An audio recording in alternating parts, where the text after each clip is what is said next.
Well, hello there to my nonprofit professionals exchange friends.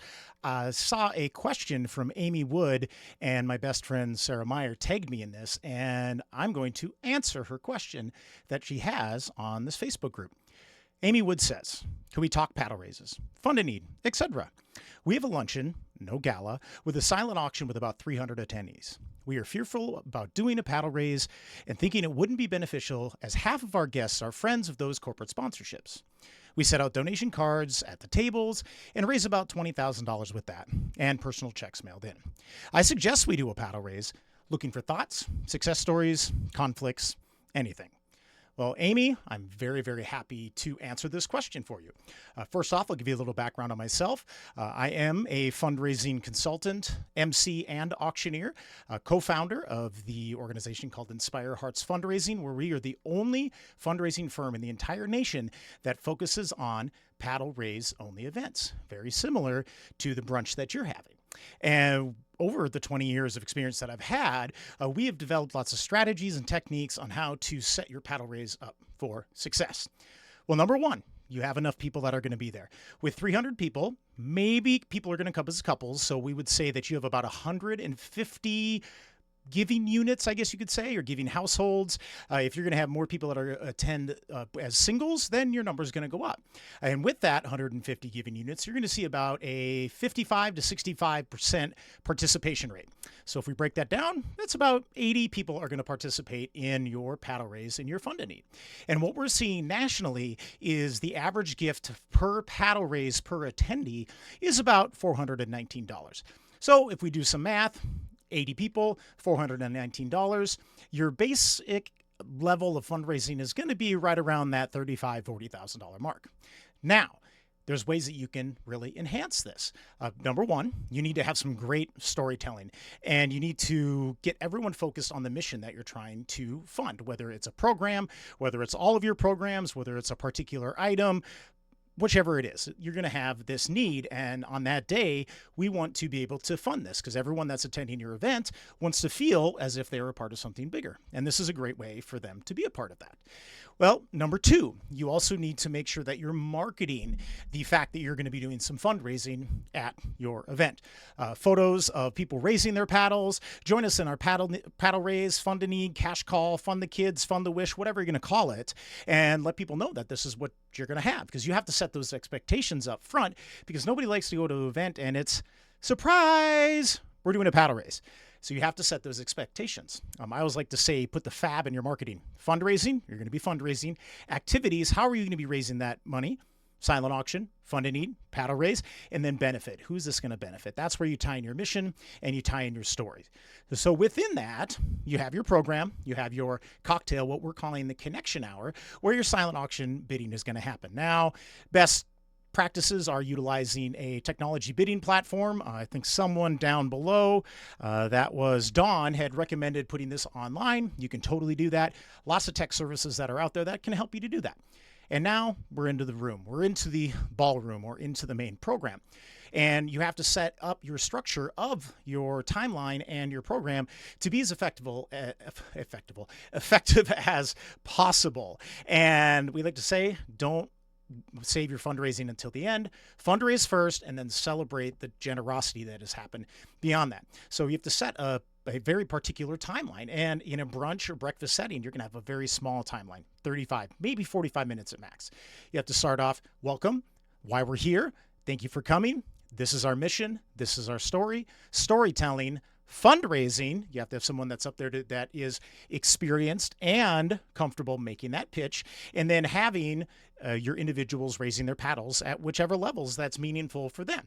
Now, that person, that asker, that MC, that fundraiser, it's highly recommended. I'm going to say that you need to have someone that has experience within doing this. And I'm not saying someone that watched a YouTube video. I'm talking someone that has years and years of experience of hosting paddle raise, because you're going to have lots of auctioneers that say they can do that, but maybe aren't really as focused on fundraising as fundraising specialists or benefit auction specialists that are out there that have done this hundreds and hundreds and hundreds of times. And if you're not doing a live auction, you have to have someone that can capture the attention of the room, Inspire your guests, make that call to action, motivate them to take action, and then to collect all the donations through the paddle raise as possible. Everyone needs a paddle. Everyone needs a paddle. And the way that they get their paddle is on check-in, use that technology solution, make sure everybody's assigned a paddle, get them to pre-swipe their credit cards. Everybody has a paddle. And now, friends, here we are at the moment where everyone is able to give that level that's meaningful to you. So we'll invite you to please raise your paddle at the $10,000 level. Who could do that? Who could raise their paddle at the $5,000 level? Paddle goes up. Who could raise their paddle at the $2,500 level? 1,000, 500, 250, 100, however it is. And you always go high to low because you definitely want to call your larger donors to action. 80-20 rule. You're going to raise 80% of your money from 20% of your audience. But we want to engage 100% of the audience. And that's why you have to have someone that's amazing at helping to do that and to engage everyone that's in that audience. A lot of call and response, a lot of cheering, a lot of excitement, a lot of energy and motivation and inspiration that's in there. And then also you're going to need someone to be, tracking those numbers, those paddles that are coming in, the different levels that are there. We always provide a professional scribe to track all those numbers. Sometimes your tech partners will be able to help you track with that, or you have somebody really good with numbers that will help you track that as well. So as soon as the fundraising's done, whether you're trying to hit a major goal, whether you're trying to raise as much money as you can, maybe you're trying to fund a playground, whatever it is, you definitely have to celebrate that generosity that has just happened. And then that's where at the end you could do a champagne toast, you could do mimosa toast, you could, whatever it is, really celebrate what's happening so that the individuals that are there, they feel as if they were a part of something bigger. And it's true, they were a part of something bigger. They're a part of your mission. Now, to set yourselves up for success in that paddle raise, you definitely need to have a pre-secured gift. I think, who was it? Beth was talking about storytelling, but also talking about pre-secured gifts and making sure that whichever level you're going to start at, you're going to have a paddle that's there. Now, we don't like to call them shills or plants. It's pre-secured gifts. It's conversations that you're having with your major donors and inviting them to raise their paddle so that we can leverage their donation to encourage more donations throughout the event. So have a pre-secured gift at whatever highest level that is. You need to encourage your board members to give, because when you have 100% board that gives, there's more trust and there's more confidence from your audience members to participate in that as well. Now, you did have one very particular question at the end of that, talking about half of your room being guests of your sponsors. Well, this happens many, many months before, to where you're having great conversations with your sponsors, your philanthropic partners, your corporate partners that are with that, and letting them know that your event is very strategic and is very necessary, and your fundraising throughout the year is reliant upon this particular event. And you want them to invite individuals that not only have the capacity, but also the connection to your organization to make a gift. If those individuals are in your audience and they're not raising their paddle, they're just eating your food and drinking your drink and wasting you money. Each seat has a dollar amount on it. So making sure that you have the right people in the room to be able to fundraise from. Having those conversations with your corporate sponsors, inviting the executives to that, capacity, connection, creating that philanthropic partnership, they're able to help you build that momentum in the room. Now, yes, I'm a realist. Sometimes there are going to be individuals in the room that are guests of these corporate sponsors, but this is a great time to capture new donors. And that's why we go down to the lower levels, the $500 level, the $250 level, the $100 level, maybe even the $50 level. And sometimes there's ways that you can incentivize these lower level givers. Maybe there's a challenge match. Maybe there's an incentivized giving opportunity. Maybe there's a last paddle up. Maybe there's a paddle drop, different things that you can do to help encourage those new donors to be able to give. We're trying to transform guests into donors. So making sure that, again, those corporate sponsors and those attendees know that you're fundraising, you're going to be doing a paddle raise, and then who does this benefit.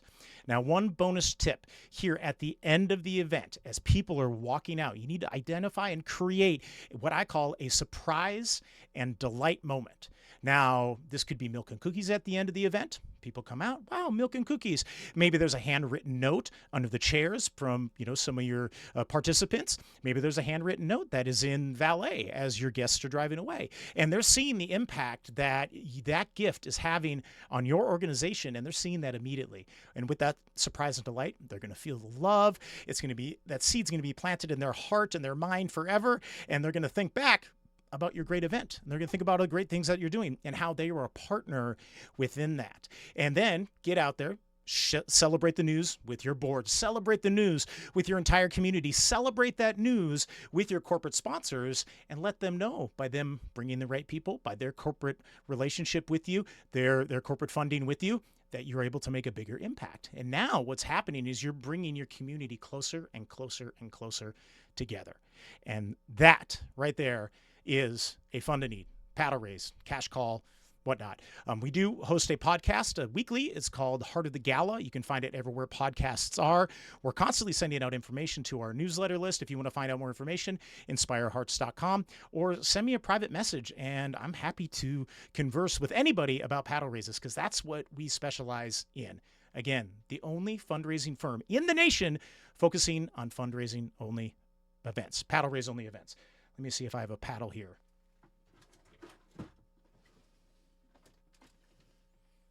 Where did all my paddles go? I am such an aha! There it is. This is what your paddle should look like, but not backwards. Big white letters, or big white cards, big numbers in very, very plain font. And now here's a chance that I'm going to help you raise more money. And we're just talking here. On the back side of your card, sell this as a sponsorship. That's right. Sell this valuable space as a sponsorship. This could raise $5,000, $10,000, $25,000 because everybody's going to have one of these in their hands. And it's this item right here that will be funding your mission, that will be funding the need that you have, and funding your programs and those that you serve for many years to come. Again, my name is Bobby D. Great question. That was such a great question. Sarah, thank you so much for tagging me in this. And Amy, I hope I answered your question. If I didn't, you have any more questions, please do reach out. All right. Thank you to everyone. Nonprofit Professional Exchange. Thank you for having me as a member, and go out, make an impact, change the world by using a paddle raise.